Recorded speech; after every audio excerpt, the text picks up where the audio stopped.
It was a bright Los Angeles morning, the kind that made everything look perfect, even when it wasn't. From the outside, their Spanish-style home looked like a postcard.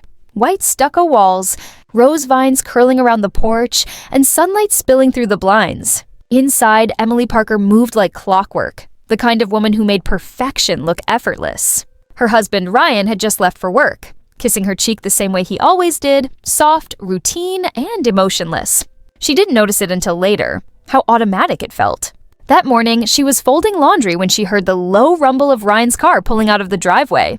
His black SUV gleamed in the light, and she caught a faint smell of his cologne drifting in through the window. For a moment, it made her smile, that familiar scent. But beneath it, there was something else. Something she couldn't name yet, but her gut felt it. A strange emptiness that didn't belong in a marriage built on love. Emily worked part-time as an interior designer, mostly from home. Her days were filled with soft music, fabric swatches, and endless coffee refills. But lately, even her favorite playlist couldn't drown out the feeling that something was off. Ryan had been different, colder, distracted, almost secretive. He'd started working late, too late.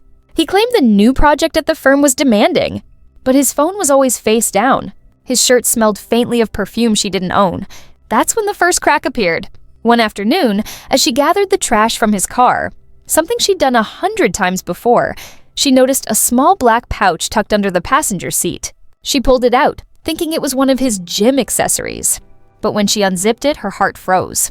Inside were 5 silver foil packets. Condoms. She blinked, hoping her eyes were wrong. But they weren't. Her husband hadn't used protection in years. They were married, comfortable, safe. So why were there 5 of them, neatly lined up, unopened, in his car? For a moment, she just sat there, her pulse thundering in her ears. The Los Angeles heat pressed against her skin, but she felt ice cold. Every second, every laugh, every "I love you" replayed in her head, and suddenly, none of it made sense. She wanted to scream, to call him right then and there. But something inside her, the part that had been quietly breaking for months, told her not to. That night, she cooked dinner like nothing had happened. She smiled when he walked in, pretending not to notice the faint lipstick smudge on his collar. She asked about his day. He talked, as always, about deadlines and clients. But his eyes never met hers. When he went to shower, she stood at the kitchen counter, staring at the pouch. Her reflection in the glossy marble looked like a stranger. Something inside her shifted, not anger, not yet. Just the hollow realization that her marriage wasn't real anymore. But she wasn't going to cry. Not tonight. Instead, she made a decision. If Ryan was going to play dirty, she was going to play smarter. The next morning, after he left for work, she went to the pantry. She wasn't thinking clearly, just burning with betrayal. Her eyes landed on a small jar of ghost pepper powder, a souvenir from a friend's trip to Mexico. It was the hottest spice in the kitchen, one she'd never dared to touch. But today, it called to her. She opened the pouch again, 5 silent silver packets staring back at her, proof of lies, wrapped in foil. She hesitated, then carefully rubbed a pinch of the powder along the edges of each one, sealing them back just the way she'd found them. Her hands shook the whole time. She wasn't trying to destroy anything, not really. She just wanted him to feel something. To suffer, even for a second, the way she'd suffered every night he came home smelling of someone else. When she was done, she wiped her hands clean and placed the pouch exactly where it had been. It was almost surgical. Every detail perfect. The rest of the day passed like a blur. She couldn't eat. Couldn't work. Every sound made her jump. By evening, she was a mess of nerves, waiting for him to come home. When he finally walked in, everything seemed normal, too normal. He smiled, hugged her, kissed her forehead, and said he had to step out again to meet a client. That lie rolled off his tongue so easily it made her sick. She just smiled back. "Drive safe," she said softly. Hours passed. Midnight came and went. No messages, no calls. She lay awake in bed, staring at the ceiling fan, the sound of it spinning like a clock, counting down to something inevitable. She wasn't even sure what she expected to happen. Maybe guilt, maybe confrontation. But nothing came. Just silence. By morning, she told herself she didn't care. She even tried to convince herself she'd overreacted. Maybe there was a logical reason. Maybe the condoms weren't even his. Maybe her phone buzzed.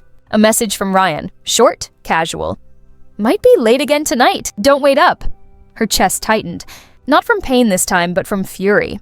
Because as she looked out the window, she saw his car parked across the street. He wasn't at work. He was inside the neighbor's house, the same neighbor who always smiled a little too wide whenever Ryan waved. Emily felt something inside her snap, but she didn't cry. Not this time. She just whispered to herself, "Okay, Ryan, game on."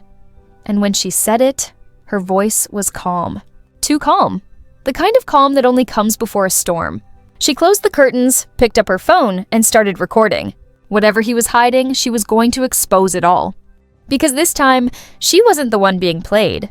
Fade out on her expressionless face, soft jazz playing in the background, the hum of Los Angeles at night as the camera lingers on the jar of ghost pepper powder sitting open on the counter. He thought he could burn me with his lies. He had no idea what real fire felt like. The morning sun broke over the hills of Los Angeles, casting long shadows across the Parker residence. Emily moved silently through the house, her mind a whirlwind of calculation and quiet fury. Ryan had left for work, oblivious to the storm that had quietly ignited in the corners of his life. The black SUV gleamed under the driveway light, untouched by the chaos she had set into motion the night before. That small jar of ghost pepper powder sat on the counter, untouched but symbolic. A reminder of the fire she carried inside, a fire that didn't consume indiscriminately but illuminated truth. She didn't need to touch it again. It had already done its job. It had sharpened her instincts, focused her mind, and reminded her that she was no longer the woman who accepted betrayal in silence. Emily spent the day going through small motions, folding laundry, checking emails, pretending that life flowed normally. Yet every few minutes, her attention snapped back to the SUV parked across the street. Her hand instinctively brushed over the hidden recorder she had discreetly planted in the vehicle. She had rigged it to pick up even the faintest conversation, and as she pressed the small device into her palm, she realized how carefully this plan needed to be executed. There would be no hasty moves, no raw confrontations that left her exposed. She wasn't just fighting for justice, she was constructing a story, piece by piece, that would finally shine a light on his deception. Hours passed. Ryan's absence stretched longer than usual, and Emily's anticipation became a quiet, burning ache in her chest. She imagined him elsewhere, in some quiet, intimate space, pretending the world existed without consequences. Perhaps he thought she was unaware. Perhaps he still believed that lies could live in the shadows forever. But Emily had learned that every lie leaves footprints. Every secret leaves a trace, and she was tracing them all.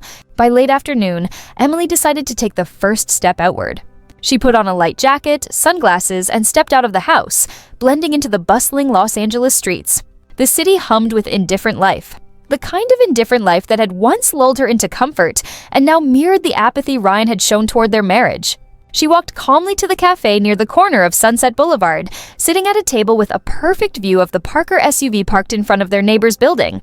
From here, she could watch without being seen. Every time the vehicle door opened or a shadow passed inside, her pulse would quicken. It wasn't just curiosity anymore. It was strategy. Every call, every meeting, every interaction Ryan had outside her knowledge needed to be documented. She wasn't acting impulsively. She was building proof. The recordings she had set in the car, the careful notes she kept, and the subtle observations she made would all converge into something undeniable. She would expose not just the betrayal, but the meticulous planning behind it. That evening, her patience paid off. Ryan emerged from the building with someone she immediately recognized, a colleague, Heather Monroe, whom Emily had met at company events. Heather's laughter carried across the street, light and careless, completely unaware that it had ignited a chain reaction. Emily's stomach tightened, but she stayed still. She didn't reach for her phone, didn't run. She simply observed, letting the evidence gather itself in her mind like a storm forming quietly over the horizon. Every hand gesture, every shared glance was a thread weaving the full tapestry of his betrayal. Once they drove off, Emily returned inside, her calm exterior masking the storm that churned within. She poured herself a glass of wine and sat by the window, listening to the distant traffic of Los Angeles below. The city seemed ordinary, uncaring, unaware of the private catastrophe unfolding inside her home. She imagined Ryan walking down the street, confident and unaware, yet every move he made now carried the weight of eventual exposure. She could almost see the lines of regret forming across his face, even before it happened. Emily's next step was meticulous. She spent days coordinating subtle maneuvers, checking his emails, monitoring patterns, and noting inconsistencies. She learned to read the way he hesitated before replying to texts, the way he subtly adjusted his tone when certain names were mentioned, the way his schedule no longer matched the stories he told. Each small lie he told added to the mosaic of truth she was carefully constructing. She no longer reacted with anger. She cataloged, observed, and prepared. Her vengeance was cerebral, precise, and deliberate. By the following week, Emily had assembled enough evidence to confront the situation on her terms, but she waited, letting tension build, letting Ryan believe his web of deceit remained unbroken. She moved through her days with a practiced calm, cooking his meals, smiling politely, and maintaining the routine he had come to take for granted. Yet beneath that normalcy, she had transformed. She was no longer the unsuspecting wife. She was a strategist, an architect of inevitable reckoning. Late one night, Ryan returned from a meeting, noticeably agitated. His phone buzzed incessantly, and Emily noticed a perfume scent she did not recognize lingering in the air. She said nothing. She watched him, letting his unease unfold naturally, documenting every quiver in his expression, every attempt to mask guilt. The suspense was intoxicating, almost cruel. The quiet knowledge that she held the power of revelation gave her a strange sense of liberation, a contrast to the months of quiet suffering she had endured. The days stretched into a pattern. Emily's recordings began to reveal conversations she had only suspected existed. Ryan's casual excuses melted under the weight of proof. Heather's involvement became evident, and Emily learned of meetings, texts, and gestures that had been hidden for months. Each revelation was a dagger wrapped in silence, but she remained calm, collected, and poised. She knew the moment to act would arrive, not sooner than necessary, but precisely when it would leave him no room to maneuver. And then it happened. One Friday afternoon, Ryan called Emily, asking her to come to his office under the guise of discussing a minor financial matter. Emily agreed casually, her tone measured, her mind a step ahead. She had already prepared a folder, printouts of texts, emails, and recorded conversations. Evidence of months of deceit. She entered the building, smiling lightly, as if no shadow of betrayal hung between them. Ryan, of course, saw nothing in her demeanor to hint at what awaited him. The meeting began innocuously. Papers were shuffled. Small talk occurred. Then Emily leaned forward, placing the folder on the polished desk. Ryan's eyes widened, a flicker of confusion crossing his carefully constructed mask. She opened the folder slowly, letting each page speak before her lips did. The evidence was irrefutable. Every conversation, every hidden interaction, meticulously documented. Heather's involvement, Ryan's double life, even the tiny inconsistencies he thought he had covered were now glaringly obvious.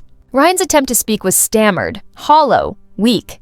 "Emily, this isn't," he began, but she stopped him with a single glance. Calm, unyielding. She didn't need to shout. She didn't need to beg for attention. The folder and the truth it contained did all the talking. "What you've done," she said softly, "has consequences. And I'm not the one who decides them. You are." Her voice was measured, controlled, but every word carried the weight of all the months she had endured silently. Ryan sank back in his chair, pale, realizing fully for the first time that nothing could undo the exposure that now awaited him. Emily left the office without a backward glance. Los Angeles lights blurred as she drove home, her heart pounding but her mind clear. She had turned months of betrayal into empowerment, crafted vengeance with intelligence rather than impulse.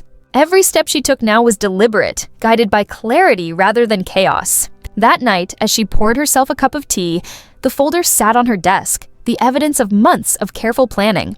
The city outside hummed indifferently, oblivious to the quiet triumph unfolding in one small apartment. Emily allowed herself a small, almost imperceptible smile. The trap had worked. The revelation had been delivered, and justice, quiet and deliberate, was now in motion. And yet, even as she sipped her tea, she knew this was not the end. Ryan's life would never be the same. Heather's involvement would soon unravel under scrutiny. The suspense was far from over, but she was ready.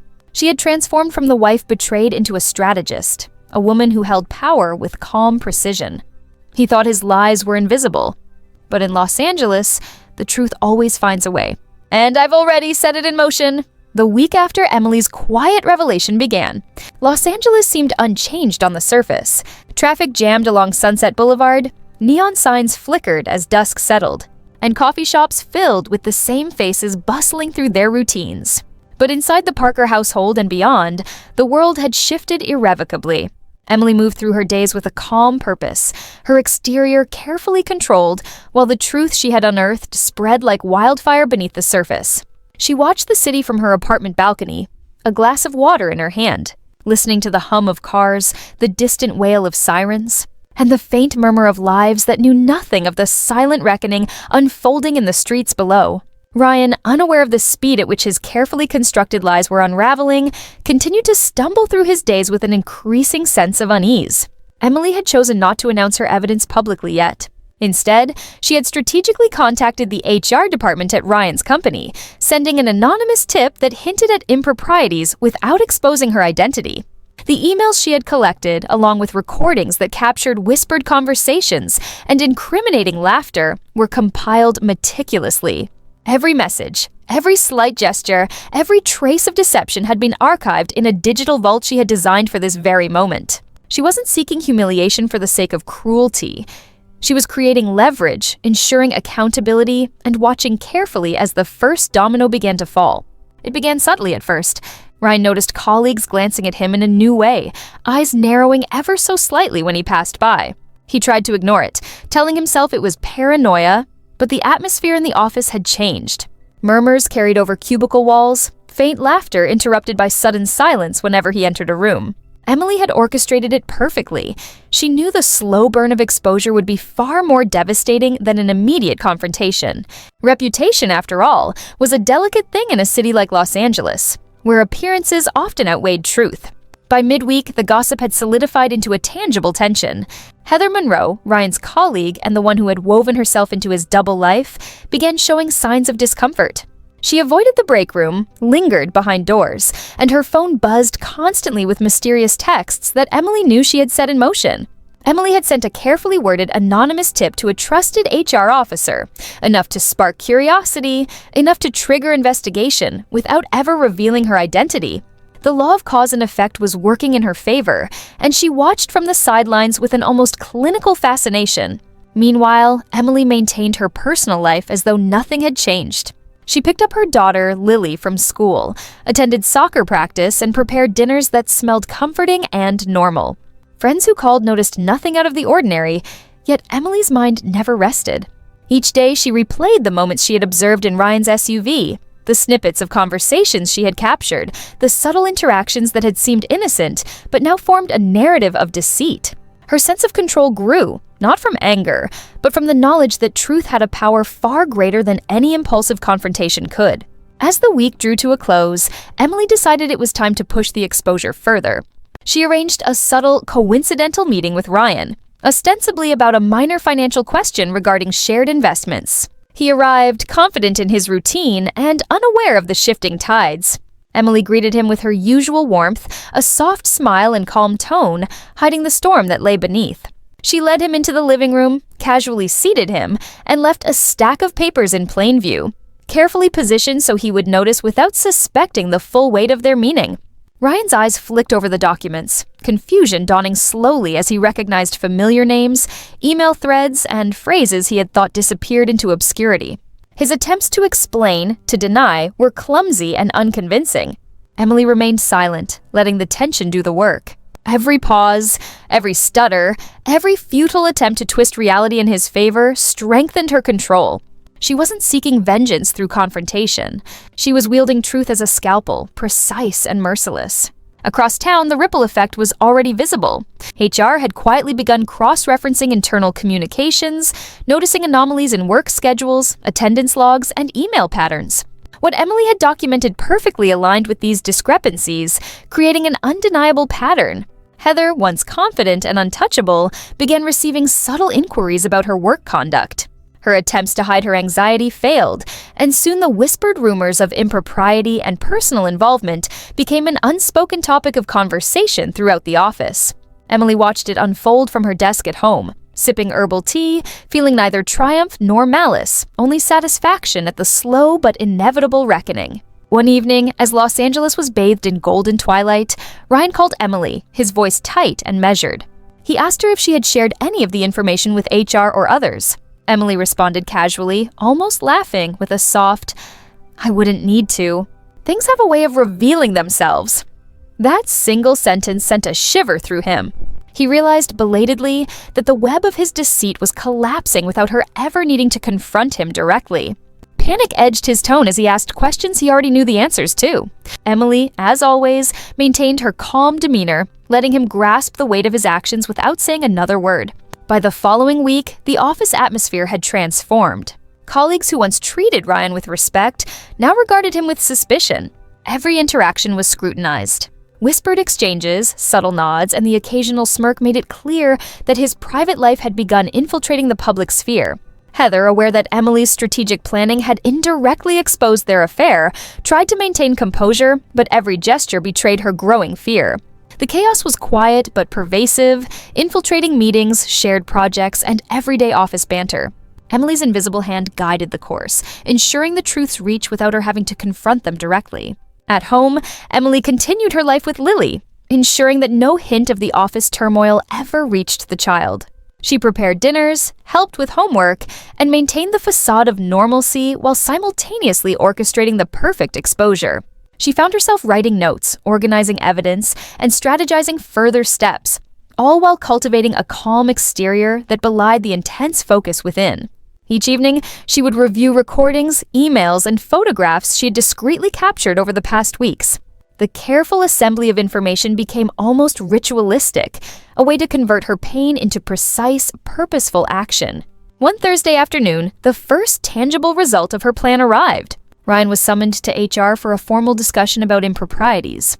Emily had ensured that her documentation was irrefutable, cross-referenced with logs and timestamps that left him little room to maneuver. As he sat in the HR office, nervously shuffling papers, Heather's absence at work became more noticeable. Rumors escalated, and their carefully constructed image of normalcy crumbled under silent observation. Every whisper, every questioning glance was a testament to Emily's planning. The indirect consequences of her meticulous investigation had begun to shape reality. Emily observed it all from her apartment, a quiet spectator to the unraveling of deception. She didn't gloat. She didn't celebrate. Her satisfaction came from knowing that months of lies could no longer hide, that accountability had found its way. Every detail she had noted, every careful observation recorded, every step of her methodical approach had combined into something unstoppable. Ryan, once so confident, was now teetering on the edge of public exposure, and Heather, once bold and unshakable, was quietly crumbling under the weight of consequences she hadn't anticipated. The weekend arrived with a sense of finality. Emily walked along the Los Angeles coastline, the Pacific Ocean stretching endlessly before her, waves crashing with a rhythm she found oddly comforting. She reflected on the events of the past week, the careful orchestration of truth, and the silent but undeniable justice unfolding. The city around her pulsed with life, indifferent to the personal storms it contained. But Emily knew the storm she had summoned was real, unavoidable, and irreversible. Ryan's world was no longer secure. Heather's confidence had evaporated. The consequences of deception were now fully visible.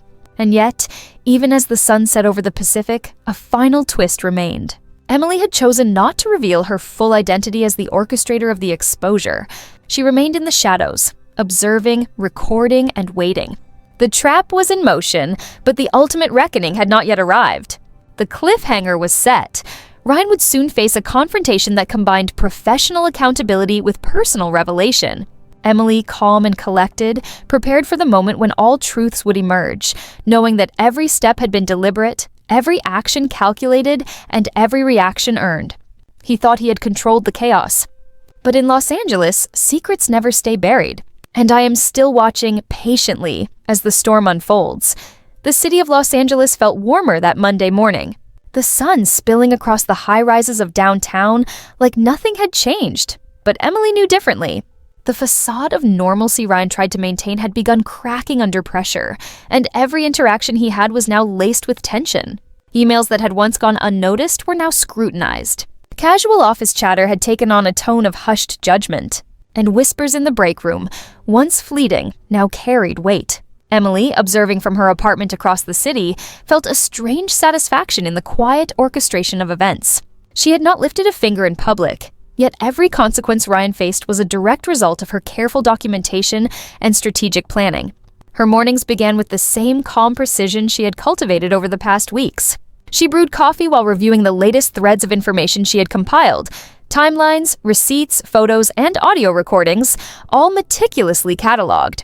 Each item told the story she had lived through silently, every betrayal meticulously archived.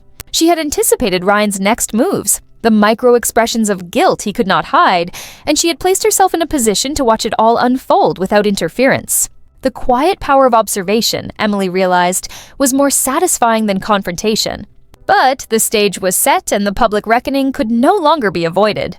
By mid-morning, the office had descended into a subtle chaos.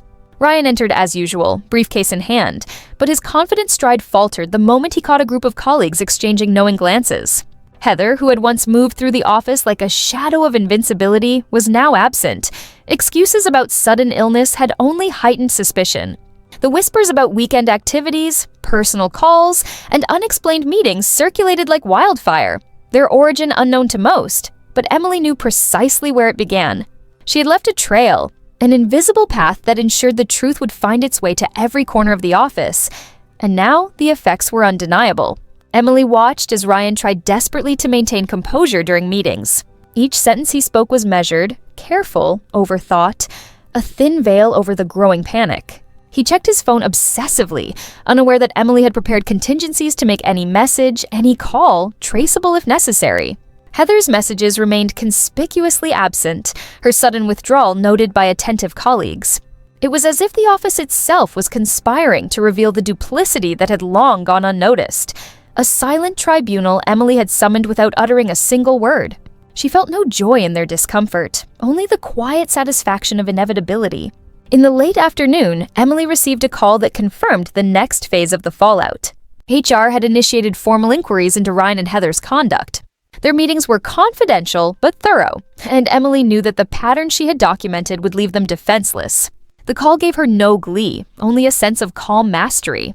She had orchestrated a situation in which the truth could no longer be denied, in which deception would meet accountability, and in which the consequences would unfold naturally. Los Angeles hummed below her apartment, indifferent to human intrigue. Yet she felt the thrill of a storm moving through her city, perfectly timed and unstoppable. Meanwhile, Ryan's personal life began crumbling under parallel pressures. Friends who once trusted him now approached with subtle hesitation, their questions polite but probing. Even casual acquaintances who had noticed subtle shifts in his demeanor began gossiping quietly in cafes and on sidewalks. Emily had anticipated this ripple effect. Reputation, after all, was fragile, especially in a city where social circles overlapped and information traveled quickly. Each comment, each raised eyebrow, each hesitant greeting reinforced the reality that Ryan's carefully constructed life was unraveling at a speed he could no longer control. By Wednesday, the tension in the office reached a boiling point. A company-wide email from HR called Ryan and Heather to separate formal meetings. Emily had foreseen this moment, an unavoidable collision of truth and consequence. She watched from a distance as Ryan's face, once so confident and unreadable, reflected sheer panic. The controlled facade he had maintained for months began to crumble in real time, every gesture betraying the growing anxiety that Emily had long observed and cataloged. Heather's absence was more conspicuous than ever, her once bold confidence replaced by nervous glances and hurried movements. Emily spent the evening meticulously preparing the next layer of her plan. She knew that a public reckoning was not just a possibility, it was inevitable. Carefully collected evidence, photographs, and recorded conversations would reach the hands of those who needed to know. She had planned contingencies for every eventuality, ensuring that if Ryan attempted damage control, the truth would preemptively dismantle it. She moved through her home with quiet focus, methodically organizing the documents, her mind working like a machine of precision and clarity. There was no emotion in the process, only strategy, only foresight, only inevitability. The following day, Ryan returned home late, exhausted and anxious. He tried to maintain normalcy, speaking to Emily with the practiced politeness of someone clinging to a life he no longer controlled. But his efforts were feeble. Emily responded with calm warmth, maintaining the facade of domestic normalcy while inside, her mind replayed every step she had observed in Ryan's deception. She had already anticipated this moment, had already prepared for his attempts to minimize the situation. Her silence was deliberate, her patience a weapon. Every word she spoke or withheld carried weight. By Friday, the ripple effect had reached public exposure. Emily had arranged for the anonymous tip to reach colleagues' spouses, office administrators, and social acquaintances. The scandal, subtle at first, now expanded into a full-blown discussion in multiple circles. Ryan's professional credibility was questioned, personal relationships strained, and Heather's absence became a topic of office gossip that could no longer be ignored. Emily had set the dominoes in motion with precision. The revelation was no longer an isolated incident. It had become a network of consequences, extending far beyond her immediate control, yet perfectly aligned with her intentions. The climax approached in quiet but inescapable ways. Emily arranged a meeting with Ryan under the guise of discussing mundane financial matters. She allowed him to believe he still had control, to believe that the storm outside their private interactions could be ignored. But as he sat across from her, the documents she left in plain view worked as intended. Every email, every receipt, every trace of his indiscretions was revealed in a silent, undeniable narrative. His excuses fell flat, words stumbled, and silence replaced his frantic attempts at rationalization. Emily remained composed, allowing the weight of truth to press upon him without interference. As the confrontation reached its crescendo, the office email threads, HR reports, and carefully orchestrated exposure converged. Ryan faced an inevitable choice: admit, resist, or flee. Each option was rendered ineffective by Emily's preparation. The culmination of weeks of observation, patient calculation, and careful orchestration left him powerless. Emily's measured approach had ensured that public exposure, personal accountability, and social consequences all unfolded with unerring precision. He could no longer manipulate the narrative, could no longer hide behind charm or excuses, and could no longer escape the ramifications of months of deception. That evening, Los Angeles itself seemed to echo the tension. Emily walked along the crowded streets, observing the city lights reflected in shop windows and puddles on the sidewalk. Everything moved as it always had, yet the lives at the center of this private storm had been forever altered. Ryan's panic, Heather's absence, the whispers of colleagues, the subtle changes in social circles, all were pieces in the puzzle Emily had carefully constructed. She felt neither triumph nor malice, only the satisfaction that justice had unfolded according to her meticulous planning. The final act of Outline 4 would hinge on direct confrontation and public revelation. Emily had allowed the storm to reach its peak, ensuring that Ryan's life, professional and personal, faced undeniable exposure. The office environment, social circles, and domestic routine all served as stages for the truth to manifest without Emily needing to raise her voice. She had mastered the art of silent power, of measured patience, and of inevitable consequence. Los Angeles continued its rhythm, unaware that in a quiet apartment overlooking the city, one woman had orchestrated a reckoning that would leave two lives irrevocably changed. He thought the lies were hidden, the whispers unheard, and the consequences avoidable. But in Los Angeles, the city never forgets, and I am still here, waiting for the moment the truth finally consumes him. The afternoon sun in Los Angeles poured through the large windows of Emily's apartment, casting long shadows across the living room. She sat at the dining table, her hands folded, her gaze steady, waiting. She knew Ryan would come home, unaware that today would be different from every other day he had returned, hiding secrets and playing at normalcy. She had arranged the scene with meticulous care. The documents laid out, subtle traces of her preparation for the inevitable confrontation visible, but not accusatory. Ryan walked in, briefcase in hand, a tired smile on his face, completely unaware of the storm waiting for him. Emily greeted him calmly, a serene smile on her lips, while inside, she felt the controlled tension of a coiled spring. As Ryan settled in, Emily initiated conversation with casual grace, as if discussing mundane household matters. But her mind was focused, sharp, cataloging every detail, every twitch of expression, every hesitation in his voice. She let him speak first, letting his words and body language betray him. The previous weeks of surveillance had prepared her for this moment, and she had collected evidence so undeniable that any denial would crumble under the weight of facts. Ryan laughed lightly, trying to maintain his usual charm, but Emily noticed it falter when her gaze lingered on him, calm and unwavering. Finally, she drew his attention to the table. A subtle motion toward the documents was all it took. Ryan's eyes widened, flicking from papers to Emily, a rising panic that he attempted to suppress. She allowed a beat of silence, letting the tension grow, watching as recognition and fear flickered across his face. Emily's calmness was deliberate, a stark contrast to the internal turmoil he had caused her for months. He opened his mouth, stumbled over a word, then shut it again. He could sense the inevitability of what was about to unfold. Every lie, every hidden action, every betrayal was now undeniably laid bare in front of him. Emily began methodically presenting the evidence she had compiled. She started with the receipts, followed by photos and records, each item telling a piece of the story. Her voice was steady, devoid of anger, yet it carried the weight of months of betrayal. Ryan tried to interject, tried to deflect, but each attempt faltered as she calmly countered with facts. The documents, the messages, the recordings, all formed an unassailable narrative. He could no longer manipulate the story, could no longer charm his way out. Emily's patience had paid off. She had waited, observed, and now the confrontation was complete. As the truth unfolded, Ryan's expressions shifted from shock to panic, then to guilt, and finally to defeat. His confident exterior, once carefully cultivated, dissolved in real time. Emily remained composed, her calm intensity forcing him to confront the consequences of his actions. She did not shout, did not accuse. She simply presented what was undeniable. In that silence, in that stillness, Ryan felt the full weight of the betrayal he had committed and the meticulous planning Emily had employed to bring it to light. The conversation turned to Heather. Ryan faltered as Emily revealed the timeline of their interactions, the deliberate secrecy, and the undeniable proof of ongoing deception. He stammered, seeking excuses, claiming confusion, claiming emotional weakness. But Emily's gaze never wavered. Every explanation crumbled under the facts. She had built a fortress of truth that could not be breached by his charm or pleading.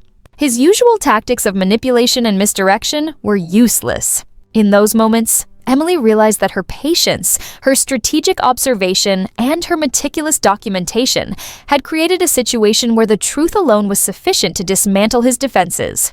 The confrontation escalated as Emily asked Ryan directly about the financial manipulations. She laid out evidence of money spent on gifts, weekend trips, and extravagant outings, all funded by resources that had been intended for their family. Ryan's face flushed, his hands trembled, and his attempts at justification grew frantic and incoherent. Emily did not raise her voice. She did not need to. The silent authority of evidence spoke louder than any emotional outburst could. The balance of power had shifted completely, and Ryan realized that he was no longer in control of the narrative. As he slumped into the chair, broken and defeated, Emily allowed herself a brief internal sigh. The months of silent observation, careful planning, and strategic restraint had led to this moment. She did not seek vengeance, not in the dramatic, impulsive sense, but in the form of absolute accountability. Ryan's humiliation was not orchestrated with cruelty, but with precision. She had allowed the natural consequences of his actions to unfold, ensuring that the truth would reach him in its most undeniable form. Every gasp, every falter, every flicker of panic was a confirmation that her plan had succeeded. The following hours became a controlled unfolding of immediate consequences. Emily contacted HR directly, providing copies of evidence and detailing the breaches of professional conduct and ethical boundaries. She did not embellish, did not exaggerate, but presented facts as they were. The response was swift. Ryan and Heather were summoned for formal inquiries, separated to prevent collusion, and confronted with the undeniable evidence. Emily observed from a distance, her patience paying off as professional protocols ensured that justice, accountability, and reputational consequences would follow. The office, once oblivious, now became a stage for transparency and truth. Ryan attempted private negotiations, trying to minimize damage, but Emily had anticipated every possible move. She had ensured that the evidence was distributed in a way that could not be ignored or retracted. The whispers, the subtle glances, the social judgments, all were inevitable consequences of the careful orchestration she'd executed. Her goal was not public humiliation for its own sake, but the inevitable acknowledgement of truth, the demonstration that deception has consequences that cannot be escaped. Los Angeles, with its sprawling cityscape and interconnected social networks, served as the perfect backdrop for this revelation. In the evening, Emily prepared for the final act of confrontation. Ryan returned home, desperate, weary, and filled with guilt. She met him with quiet composure, a serene facade that belied the storm of strategy and preparation that had led to this moment. She spoke with measured clarity, summarizing the steps that had already unfolded and outlining the unavoidable outcomes. He had nowhere left to hide, no allies to shield him, and no narrative he could control. Every word she spoke carried the calm authority of someone who had endured betrayal, observed deception, and allowed time and strategy to create accountability. The evening ended with Ryan finally breaking down, confessing every detail, every deception, every lapse in judgment, and Emily listening with controlled detachment. She did not interrupt, did not rage, did not seek immediate revenge. Her calm, steady presence forced Ryan to face the full weight of his actions without deflection. It was a confrontation built not on theatrics, but on undeniable truth. The emotional peak had been reached. There was no longer any room for denial, justification, or evasion. By nightfall, the immediate fallout was evident. Ryan's personal and professional credibility had been irreversibly damaged. Heather's absence and avoidance of colleagues compounded the effects, ensuring that the scandal was visible and undeniable. Emily had orchestrated a confrontation that was complete in its precision. The betrayal was acknowledged, consequences were immediate, and the power balance had shifted decisively. She felt neither satisfaction nor malice, only the calm certainty that justice had been delivered, measured, and inevitable. He had no more excuses, no more lies, no more power. But Los Angeles has a way of keeping secrets alive. And I knew this confrontation was only the beginning of what would unfold next. The first light of morning seeped through the blinds in Emily's Los Angeles apartment, casting soft, golden lines across the living room. The events of the previous weeks had left a deep mark, but today felt different, heavier in clarity, lighter in spirit. She sipped her coffee quietly, reflecting on the calculated confrontation, the professional fallout, and the personal revelations that had reshaped her world. The documents, the receipts, the evidence that had once been tools of accountability now felt like the armor she had built for herself. Ryan's betrayal had been severe, deliberate, and meticulously hidden, yet Emily had transformed pain into strategy, ensuring every action she took now fortified her future rather than unraveling it. Ryan's attempts at reconciliation had become increasingly desperate. Texts filled with hollow apologies, phone calls full of pleading, and even casual appearances at her apartment lobby, all futile gestures. Emily had learned that forgiveness could not exist without accountability, and accountability had been served in full. Ryan, once confident, polished, untouchable, had been publicly and privately confronted with the truth. The weight of his choices was undeniable. Each call, each message, each attempt to explain himself was met with calm silence or a composed acknowledgement of facts. She had taken control not through vengeance but through unyielding clarity, and the difference was stark. She was no longer vulnerable, no longer unsure, no longer defined by his deception. Divorce proceedings followed naturally, and Emily approached them with the same meticulous care that had guided her confrontation. She prepared all documents, financial records, and timelines with precision, ensuring a fair but firm resolution. The law became her ally, a neutral force that codified the consequences of Ryan's actions. When the divorce papers were signed, there was no dramatic outburst, only the quiet finality of someone who had reclaimed control over her life. Ryan's attempts to manipulate or negotiate after that point were futile. His credibility had been irrevocably eroded. Emily walked out of the courthouse with her head held high, aware that the past had shaped her, but no longer dictated her future. In the days that followed, Emily focused on her children and her own healing. The silence of her apartment, once oppressive, now felt like a sanctuary. She rediscovered routines, simple joys, and quiet moments that had previously been overshadowed by betrayal and secrecy. Los Angeles, with its sprawling parks, beaches, and cityscape, became a canvas for renewal rather than a reminder of deceit. She took her children on walks through Griffith Park, visiting quiet trails where they laughed, played, and slowly rebuilt the trust that had been fractured. Dinner conversations became lively, honest, and nurturing, emphasizing transparency and love rather than secrets and guilt. Emily also began to rebuild her personal and professional life with renewed vigor. She enrolled in courses she had once postponed, reconnected with colleagues and friends who had supported her, and pursued opportunities she had once feared to consider. Every step was deliberate, guided by self-respect, foresight, and the lessons learned from betrayal. She learned to set boundaries, communicate clearly, and prioritize her well-being without guilt. Every action reinforced a profound truth. Strength is not only surviving betrayal, but transforming it into empowerment. Los Angeles, bustling yet intimate, mirrored her journey, vast, complex, and full of unexpected opportunities for growth. Meanwhile, Ryan's life continued to unravel, a quiet but undeniable consequence of his actions. Professionally, he was distanced from previous networks, colleagues no longer trusted him, and his reputation suffered irreparable damage. Socially, the shame and whispers followed him like shadows he could not escape. The women he had deceived, Heather included, faced their own reckonings, learning that deception carries consequences not just for the deceiver, but for everyone complicit in the betrayal. Emily observed all of this not with glee, but with detached acknowledgement. The universe, in its own course, had balanced scales that she had chosen not to tip with malice. Months later, Emily met Elias, Heather's ex-husband, unexpectedly at a community event. Their brief conversation, initially awkward, evolved into an understanding built on shared experiences of betrayal. Without drama, without bitterness, they exchanged stories, acknowledged the pain they had endured, and recognized the resilience that had emerged from it. This connection was not about replacing what had been lost, but about validating strength, compassion, and integrity in a world that had often lacked it. Emily realized that sometimes the most profound alliances and friendships arise from the ashes of deception and adversity.